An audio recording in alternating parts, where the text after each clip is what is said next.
who are the biggest menaces in anime? I mean, what group is responsible for the most Black Air Force activity? The Akatsuki? The Phantom Troop? These nuts? No, none of these groups can fuck with the shadow-dwelling, arrow-shooting, Bankai-stealing, hating-ass Quincy's. I mean, there are only 4 known races in Bleach. Humans, Soul Reapers, Hollows, and Quincy's. And the Quincy's hate them all. I mean, they hate Hollows more than Vegeta hated Trunks when he first met him. And now they got a 1,000-year-old beef with the Soul Reapers because of it. And they for damn sure don't care about the humans, because despite the fact that destroying all Hollows would also destroy Earth and the Soul Society, these hateful ass niggas insist on doing the Hollows how 50 Cent did Ja Rule's career. Straight extinction. But first, they gotta deal with the Soul Reapers. And they are more than obliged to smack a Soul Reaper like the bottom of an empty ketchup bottle. I mean, I think it brings them joy. It enriches their quality of life to step on a Soul Reaper like a twisted dominatrix. So let me run down the play.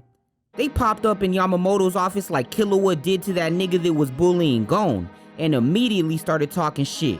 Then they shot his lieutenant with the biggest arrow I've ever seen. Nah, for real, that wasn't no arrow, nigga. That was a torpedo. That bitch was as big as a school bus. And while his little homie is dying right in front of him, they started dissing him like a drill rapper. But this shit was worse, cause they ain't even wait for him to die. That's crazy. How you gonna smoke on an op pack while the man is still bleeding out? These Quincy's are different. Like, imagine if you got shot and while you in the hospital dying, your ops make a diss song about how they killed you. And you just gotta sit there and listen to the soundtrack of your own demise. You should be happy he died, cause now he don't gotta die later. And isn't it funny how he played tough but ended up dying like a bitch? You'll join him in 5 days. Deuces. And that was a bigger lie than Babe. I swear, he's just a friend. No, he's not, bitch, and we both know it. She got him saved in her phone in Subway cause he hit her with that foot long. And you? Well, she got you saved as Jimmy John's cause you come fast. But that's besides the point. What I'm saying is, them niggas lied, cause they showed up the next day like, today I got time, cuz. Straight smoke, no talking. They brought more smoke than the hit and miss jutsu. They brought more smoke than a Snoop Dogg and Willie Nelson concert. Nah, they brought more smoke than this nigga. Hey Kajimaru, why do you look like a knockoff Aizen? What you talking about? I got necklace. Aizen ain't got no necklace. Handy boy, why you got so many necklaces? Yeah, but you still look like him. Boom, looks like Dobby just joined the chat. Fire style, fuck you up jutsu. Boom, he blasted this nigga's arm off before he spoke a single word. This nigga caught 3 bodies before his character design was even revealed. He shot a grown man's whole torso off with 1 finger. That's the strongest 1-finger attack I've seen since the spirit gun. And later, he uses the strongest 2-finger attack I've seen since I found the G-spot. But that's off topic. In total, they killed 1,000 Soul Reapers in 7 minutes. You could run if you're scared, little boy. None of you are worth killing anyway. Pledge your hearts to the cause! What was that nigga thinking? The poor fool must have thought he was Commander Irwin. Like, you are not him, my boy. If he only knew that no one would remember his name. Cut to this creepy ass Quincy with his BDSM mask on his face, and he fighting Renji and Byakuya. There was some lucha libre ass nigga there too, but Byakuya BFR'd his ass. And I ain't gonna lie, that shit was funny as hell. Byakuya just stood there all calm and dropped Buddy through a hole like a Looney Tunes booby trap. Straight pulled the rug from under his goofy ass. It's sad though, cause you could tell, Byakuya really thought he was finna cook. And I gotta give him props, the man has heart. Like, he get respect on the yard, but he got done dirty. I mean, he got violated by this emo, androgynous, part-time Hot Topic employee. I really fucked it up this time! And you just cannot hurt these niggas. They're more well protected than Farrakhan. Byakuya launched all his senbone at his face and he ain't even have a scratch on him. It couldn't even cut his eye. Like, what kind of OP-ass defense is that? These Quincy's got Susanoo levels of defense.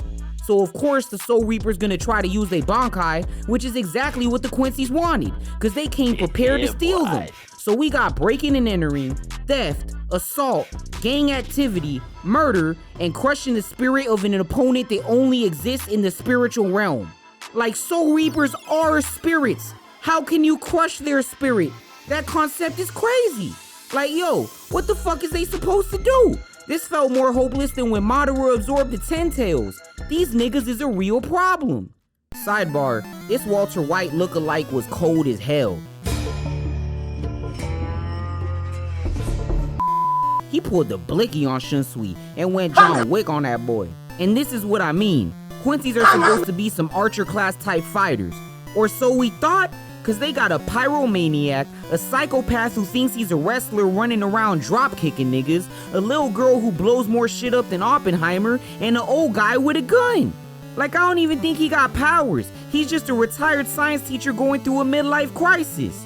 He is cold as hell though. He left Shunsui with one eye like Carl Grimes, didn't he? But anyway, back to the Byakuya fight.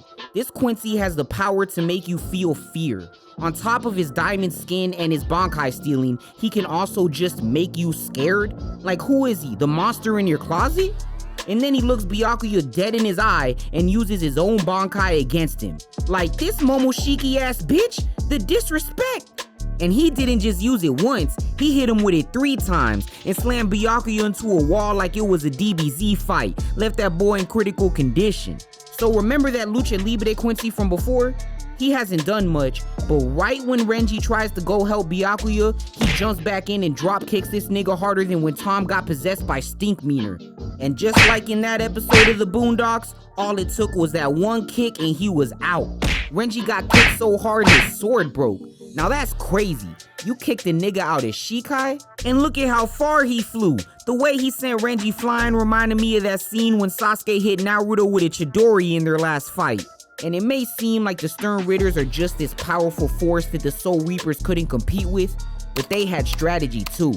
Cause instead of sending their pawns in first, they sent their rooks and knights to crush the enemy's morale. And after Yamamoto died when the Soul Reaper spirits were crushed, that's when they called in the underlings to take care of the rest. So not only is that unorthodox in terms of strategy, but it was brilliant, effective, and most of all, devastating. The Quincy's demonstrated what it looks like to get the ultimate get back, to perform the ultimate violation, in true Black Air Force fashion. And that is why, as a group, the Quincy's are no doubt the unfuckwittable #1 violators. Yo, if you like this video, I got more like it on my channel, so make sure you like and subscribe, and ring that bell like Santa, you feel me? Or I might be coming down your chimney, cause real niggas elevate and motivate, we don't dissipate, you heard?